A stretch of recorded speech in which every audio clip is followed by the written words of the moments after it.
Assalamualaikum warahmatullahi wabarakatuh. Selamat pagi, siang, sore, dan malam teman-teman semua. Halo teman-teman semua, bagaimana kabarnya? Semoga kita selalu dalam keadaan sehat walafiat. Amin. Nah, pada kesempatan kali ini, saya dan Habib Pratama kembali lagi. Di sini saya akan menjelaskan dan kita sedikit berdiskusi tentang materi IPA di kelas 7, yaitu tentang suhu dan kalor.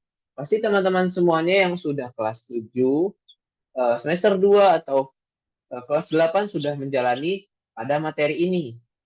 Nah, biasanya di materi ini itu berada di kelas 7 semester 1. Jadi, teman-teman yang baru mau masuk eh, kelas 7 semester 1, kita bisa nih belajar tentang suhu dan kalor terlebih dahulu eh, nantinya ketika kita sudah kelas 7 masuk di materi ini kita sudah memahami oh ternyata suhu dan kalor itu seperti ini dan kita bisa lebih memahami lagi terkait suhu dan kalor ini. Nah, di sini saya akan menjelaskan secara basic saja, secara sederhana tentang konsep-konsep yang ada dalam suhu dan kalor. Kita mulai saja. Nah, pada slide pertama ini, di sini saya akan menjelaskan peta konsep dari suhu dan kalor. Nah, di sini ada 4 pembahasan dari suhu dan kalor. Yang pertama itu adalah suhu, yang kedua ada kalor, yang ketiga ada pemuaian, yang keempat ada perpindahan kalor. Nah, pada suhu di sini ada dua pokok bahasan yang akan kita bahas pada materi ini. Yang pertama itu ada suhu dan termometer, yang kedua ada skala termometer. Nah, sedangkan pada pokok bahasan kalor di sini ada 4 sub bahasan, yaitu tentang pengertian kalor, tentang kalor jenis dan kapasitas kalor, terus ada tentang asas Black. Apa sih asas Black ya? Masih awam ya untuk kita yang mungkin baru mau masuk ke kelas 7. Selanjutnya situ ada perubahan wujud. Nah, di sini ada selanjutnya ada pokok bahasan pemuaian, pemuaian zat padat, pemuaian zat cair, dan pemuaian zat gas. Selanjutnya ada perpindahan kalor, yaitu meliputi ada perpindahan kalor secara konduksi, konveksi, dan radiasi. Teman-teman semua sudah ngerti bahwa kalau materi ini tuh nggak jauh dari kehidupan kita sehari-hari, gitu. Kebiasaan-kebiasaan kita dalam sehari-hari itu nggak jauh dalam konsep materi ini. Ayo kita lebih dalam lagi untuk memahami materi suhu dan kalor ini. Nah, kita masuk ke materi pokok bahasan pertama yaitu tentang suhu. Apa sih itu suhu ya?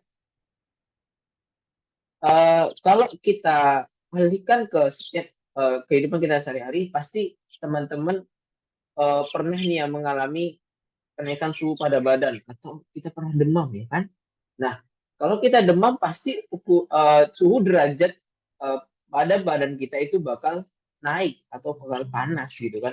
Ketika suhu kita panas berarti derajat suhu kita itu naik ketika kita diukur pakai alat pengukur suhu.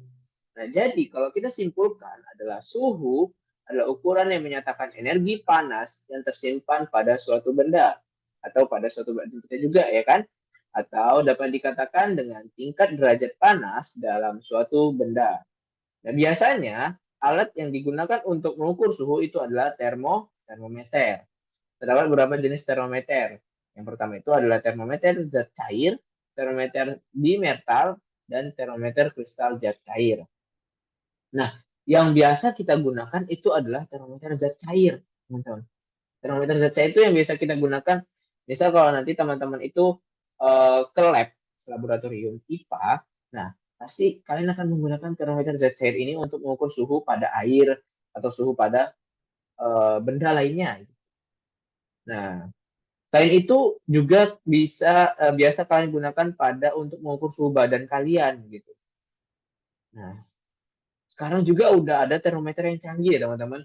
Seperti pada waktu zaman COVID kemarin itu ada termometer yang langsung ditembakkan ke arah jidat kita. Itu namanya termogan. Itu juga mengukur suhu pada badan kita. Gitu, teman-teman. Nah, selanjutnya di sini ada skala yang menyatakan yang mengukur untuk skala dalam pengukuran suhu ya teman-teman. Nah, dalam mengukur suhu terdapat beberapa satuan atau skala yang biasa kita kenal, yaitu ada Celsius, Reaumur, Fahrenheit, dan Kelvin. Tetapi di Indonesia satuan suhu itu biasa digunakan yaitu ada Celsius teman-teman semua.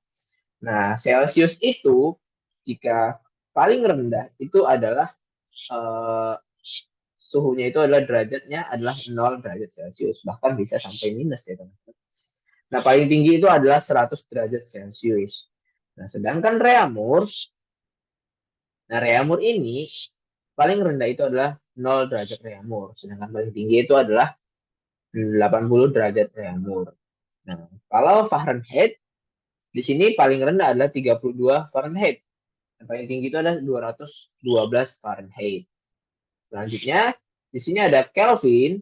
Nah, kalau Kelvin di sini adalah paling rendah itu adalah 273 Fahrenheit. Sedangkan paling tinggi itu adalah 373 Fahrenheit. Jadi, kenapa kita makainya Celsius di Indonesia? Karena ya tadi kita kembali lagi ke tadi bahwa satuan nasional dari pengukuran suhu itu adalah Celsius di Indonesia. Kita lanjut ya teman-teman. Masih semangat kan semuanya? Semoga kita masih tetap semangat.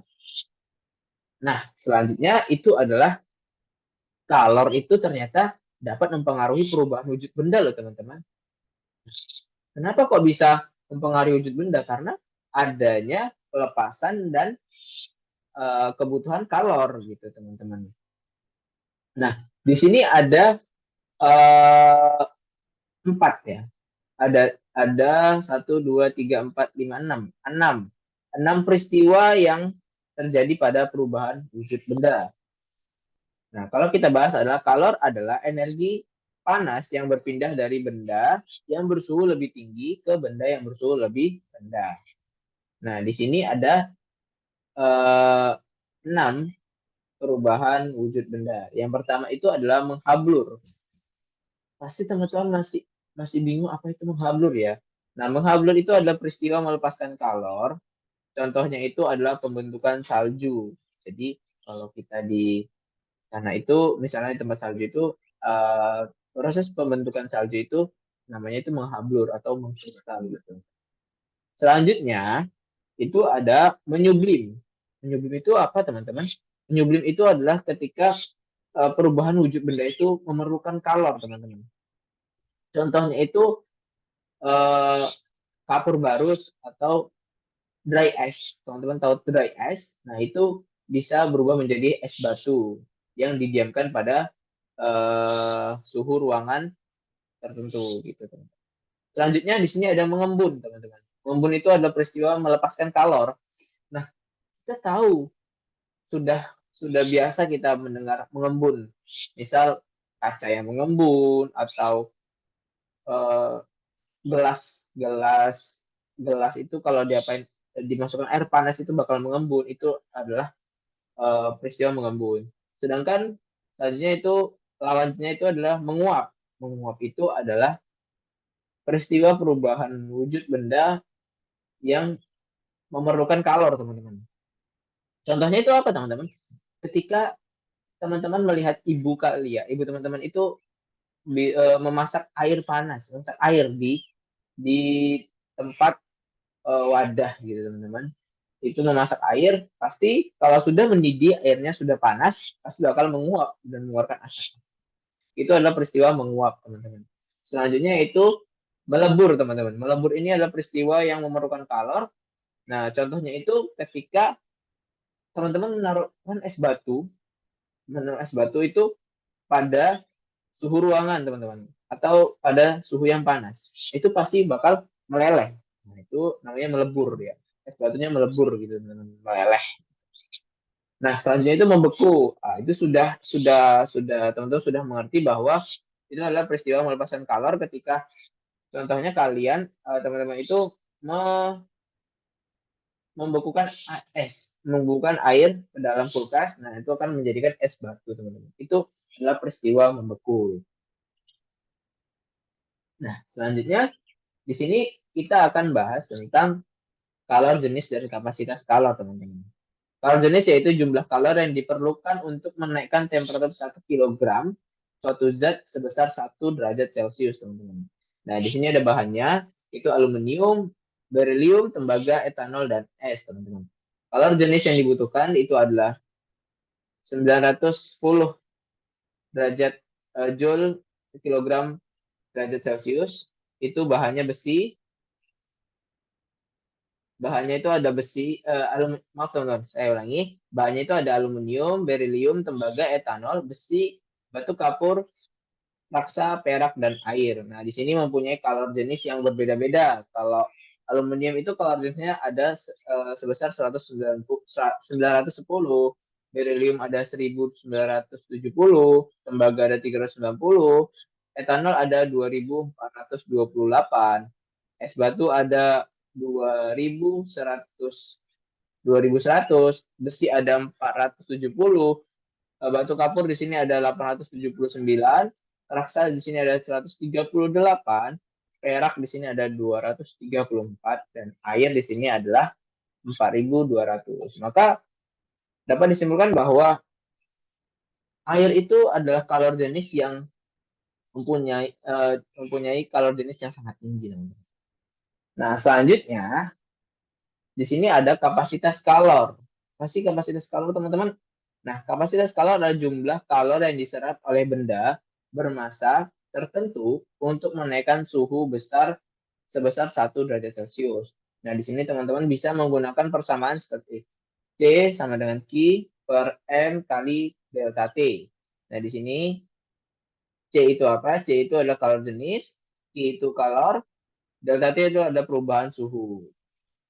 Nah, perubahan suhu ini satuannya yaitu Kelvin ya, teman-teman. Selanjutnya di sini ada persamaan yaitu C sama dengan M kali C, yaitu C itu adalah kapasitas kalor untuk mencari kapasitas kalor, dan M itu adalah massa benda, yaitu satuannya kilogram, teman-teman.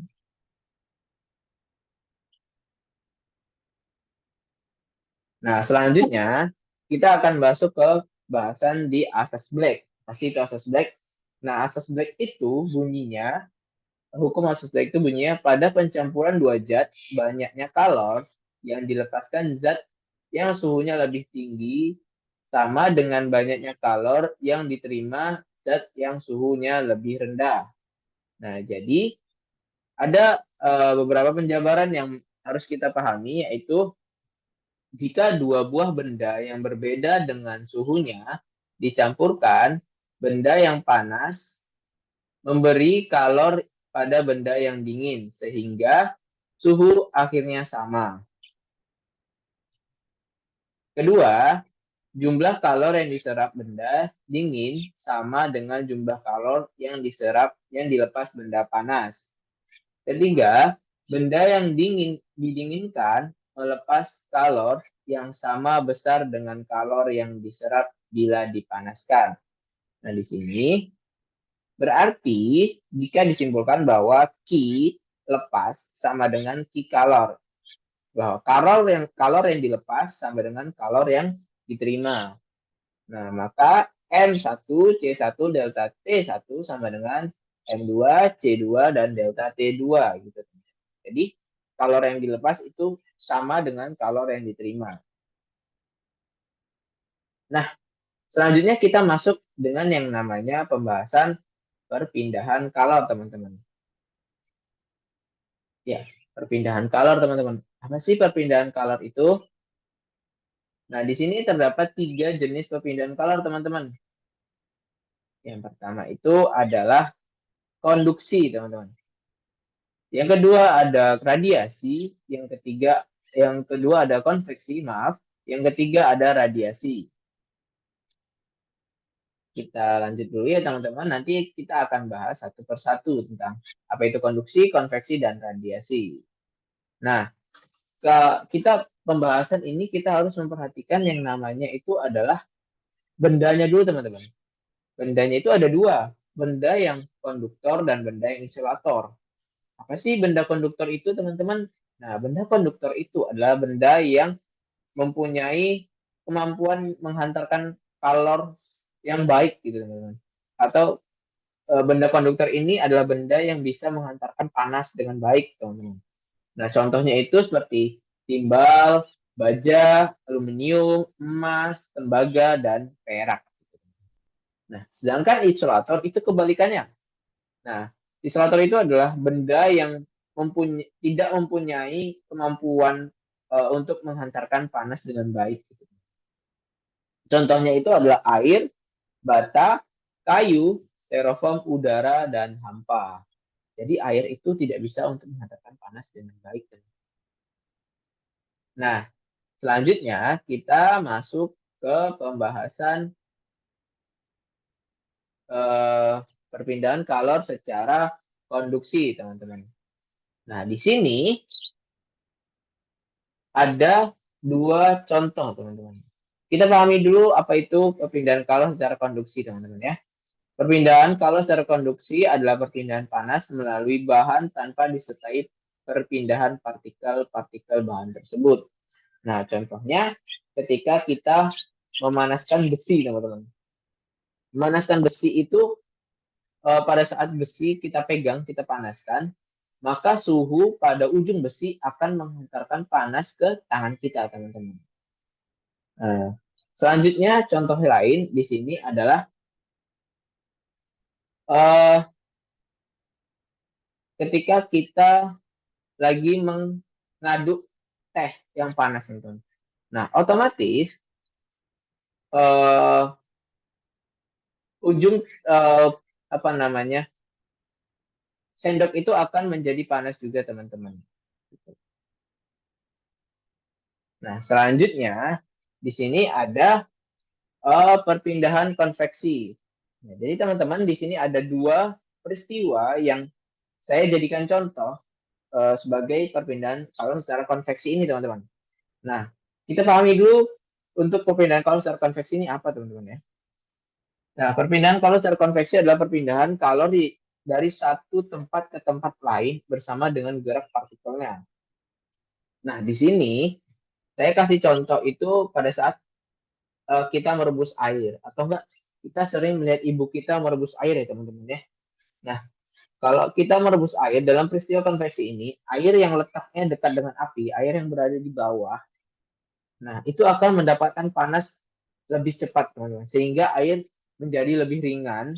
Nah, maka setelah air menjadi lebih ringan itu, air itu akan bergerak ke atas teman-teman, bergerak ke atas dan digantikan air yang ada di atas untuk kembali ke bawah. Nah, begitu seterusnya teman-teman. Jadi, kenapa air itu pada saat direbus terus udah mendidih itu akan apa namanya melakukan penguapan itu terjadi juga proses perpindahan secara konveksi, teman-teman. Nah, selain itu di sini kita lihat bahwa adanya perubahan angin laut dan angin darat, teman-teman. Nah, di sini juga memanfaatkan namanya adanya peristiwa perpindahan kalor. Nah, kenapa? Jika kita lihat di siang hari, daratan itu lebih cepat panas daripada lautan, teman-teman. Sehingga itu disebabkan karena adanya kalor jenis yang kecil. Nah, di udara di atas, daratan ikut panas dan bergerak naik. Sehingga digantikan oleh udara dari lautan, teman-teman. Dengan demikian terjadilah angin laut kalau terjadi pada siang hari. Kebalikannya teman-teman, kalau terjadi di malam hari itu akan terjadi angin darat. Kenapa demikian? Nah, karena daratan itu teman-teman lebih cepat dingin teman-teman daripada lautan. Karena kalau malam hari daratan itu kan suhunya lebih dingin teman-teman. Nah, sedangkan lautan itu agak lambat dia untuk menjadi dinginnya. Sehingga udara di atas lautan lebih hangat dan bergerak naik. Nah, digantikan oleh udara dari daratan tadi, teman-teman. Nah, maka dengan demikian terjadilah proses angin darat, teman-teman. Selanjutnya yaitu radiasi. Nah, jika radiasi ini adalah perpindahan color tanpa memerlukan medium penghantarnya. Jadi ibarat gini teman-teman, contohnya itu ketika kita langsung terkena sinar paparan matahari. Nah itu kita langsung terkena panas dari matahari tanpa ada media perantara apapun gitu teman-teman. Atau enggak, misal teman-teman itu lagi buat api terus teman-teman agak taruh teman-teman itu sekitar berapa sentimeter, berapa meter dari api tersebut. Pasti akan terasa panas dari api tersebut, teman-teman. Atau teman-teman bisa menaruh atau meletakkan apa namanya es batu teman-teman di langsung kena paparan sinar matahari. Itu pasti es batu tersebut pasti akan meleleh teman-teman karena langsung terkena sinar paparan matahari karena tidak ada medium perantaranya gitu teman-teman. Selanjutnya, nah kita masuk yang namanya pemuaian teman-teman. Apa sih pemuaian itu? Nah pemuaian adalah perubahan benda akibat berubahnya suhu teman-teman. Nah di sini kita ada 3 pemuaian teman-teman. Di sini ada pemuaian zat padat, ada pemuaian zat cair, dan ada pemuaian zat gas. Kita masuk dulu di pemuaian zat padat ya teman-teman. Nah, di sini ada 3 contoh teman-teman. 3 contoh yang biasa kita temukan di kehidupan sehari-hari. Nah, kita pahami dulu bahwa pemuaian zat padat itu apa ya teman-teman. Nah, pemuaian zat padat adalah jenis pemuaian yang terjadi pada benda padat. Nah, ingat ya teman-teman, pemuaian zat padat adalah pemuaian yang terjadi pada suatu benda padat. Nah, pemuaian ini terjadi pada seluruh bagian benda padat. Nah, di sini ada 3 pemuaian yang terjadi pada benda padat, yaitu pemuaian panjang, pemuaian luas, dan pemuaian volume. Coba kita lihat pada gambar yang paling ujung sebelah kiri saya atau sebelah kiri kanan teman-teman ya, itu pada gambar ketika kita menuangkan air panas ke dalam gelas ya teman-teman. Nah, kok gelasnya bisa pecah ya? Apa gitu? Kalian pernah tidak menuangkan air yang sangat panas ke dalam gelas kaca, teman-teman? Nah, itu kan pasti otomatis eh, gelas kaca itu akan pecah karena itu tadi, teman-teman. Eh, Gelas itu akan retak karena terjadinya pemuaian, teman-teman. Pemuaian yang tidak merata pada gelas itu.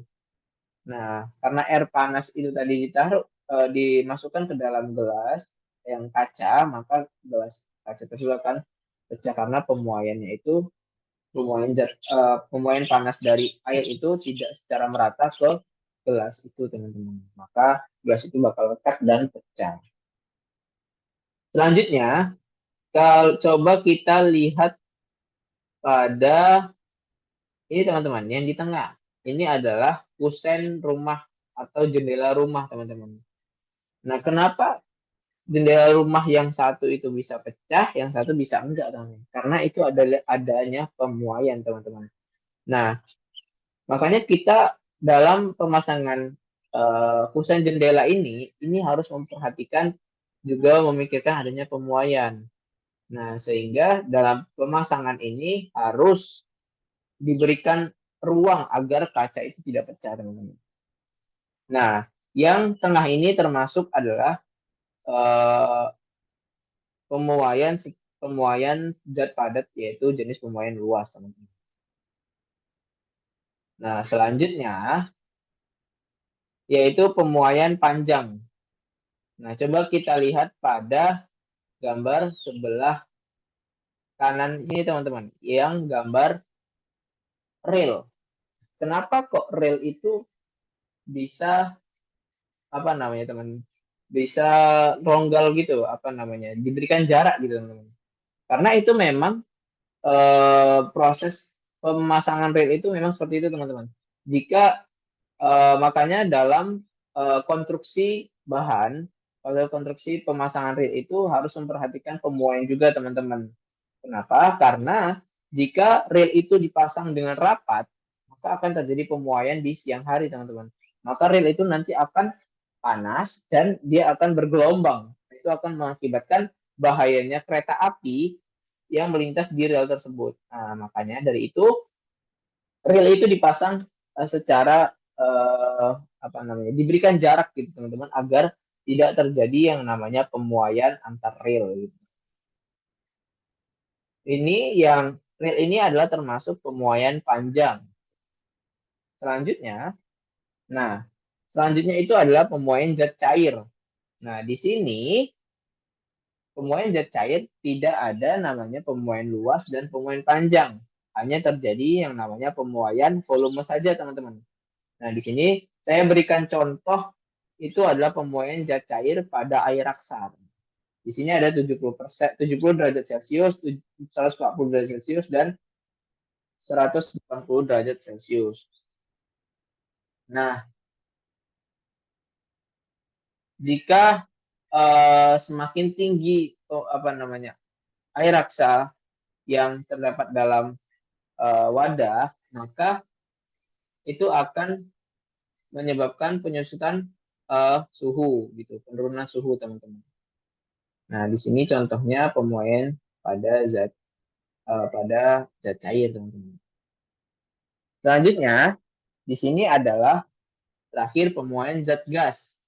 Nah, pemuaian zat gas ini contohnya adalah ketika kita mengisi balon udara teman-teman. Nah, di sini adanya peningkatan suhu dalam ruang di balon udara itu, nah akan menyebabkan balon itu menjadi membentuk seperti membesar gitu teman dan bisa terbang gitu. Nah, mungkin itu saja yang dapat saya sampaikan. Atur nuhun, terima kasih. Mohon maaf jika ada kesalahan saya dalam berbicara. Semoga ini dapat bermanfaat buat teman-teman semuanya. Saya akhiri. Wassalamualaikum warahmatullahi wabarakatuh.